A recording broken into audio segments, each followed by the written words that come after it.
The Emperor has been expecting you. Greetings, Star Travelers, this is Mananushanka. Subtitles in English are included, as always. By the way, in this particular video I plan to use another accent to sound a bit more like Han Solo. Yeah, I know, when I try to do that, it sounds a little weird, but it will get better over time. Besides, you can find the version of this video with my standard accent by following the link in the description. Anyways, let's start.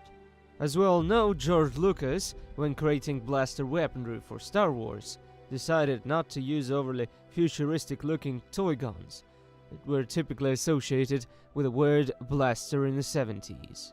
Instead, to make his creation look more original, he decided to use another design. As a basic for our beloved blasters, he took different existing weapons, the appearance of which was changed a little bit to create the sense of unusualness.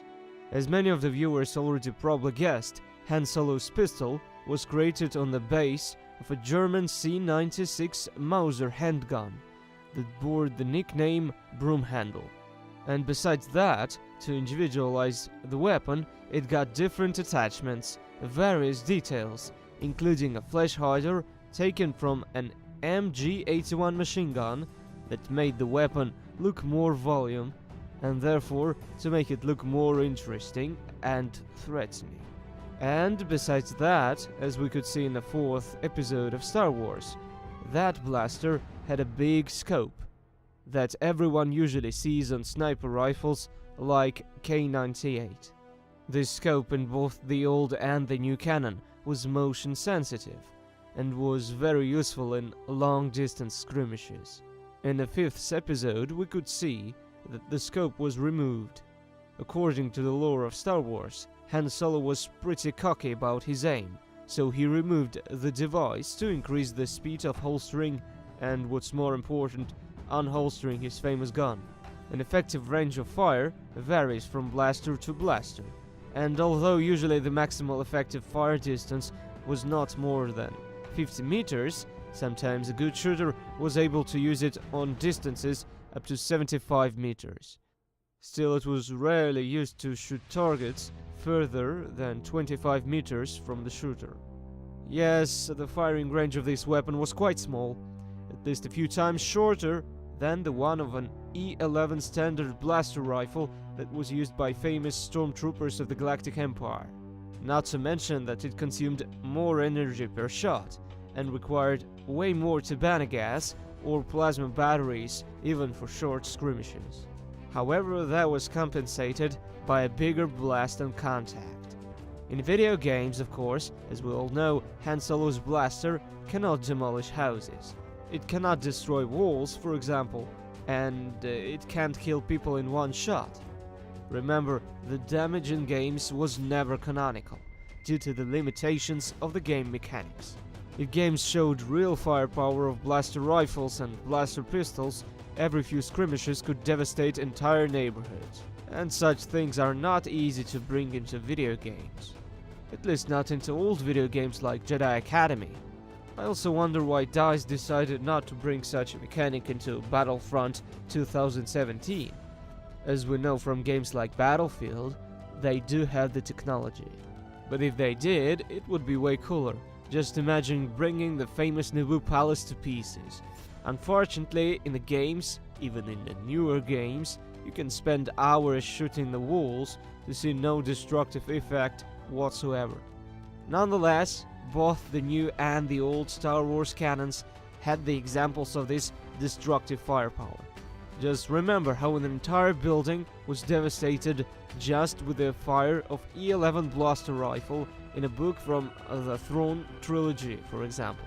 Not to mention the famous scene in Mos Eisley Spaceport from The New Hope, where blaster shots made huge chunks of concrete walls literally explode. Yet there was a kind of material that could withstand extremely high temperatures of powerful plasma shots that could crush stone and burn humans alive. The name of this material was plastoid. We can easily find examples of plastoid armor in the universe of Star Wars. Clone Trooper armor, Stormtrooper armor, even Darth Vader's armor. all of them had blastoid plates as defense mechanisms against overheated shots of plasma. And yes, blasters were so powerful that it was possible to get a person in such armor out of battle just in one shot. Yet the difference between a shot person in blastoid armor and a shot person without the noted armor was like a difference between an injured man and a boiled piece of meat. Han Solo's blaster, however, was way more powerful than its analogues, and it was the only known blaster of its size to deal with blastoid-covered opponents. That was the reason DL-44 was banned on the markets of the Galactic Empire, even on those planets where it was legal to carry blasters of other types for the purposes of self-defense and hunting, including bounty hunting. Such a fact, however, didn't prevent companies like Blast Tech Industries from supporting the military forces of the Rebel Alliance, even though the Galactic Empire was also one of its main clients. Anyways, let's not get deep into the topic of the Galactic Empire being a corporatocracy. By the way, there were other corporations like Merson Munitions that conducted their business kinda in accordance with the rules of not creating extra powerful hand blasters.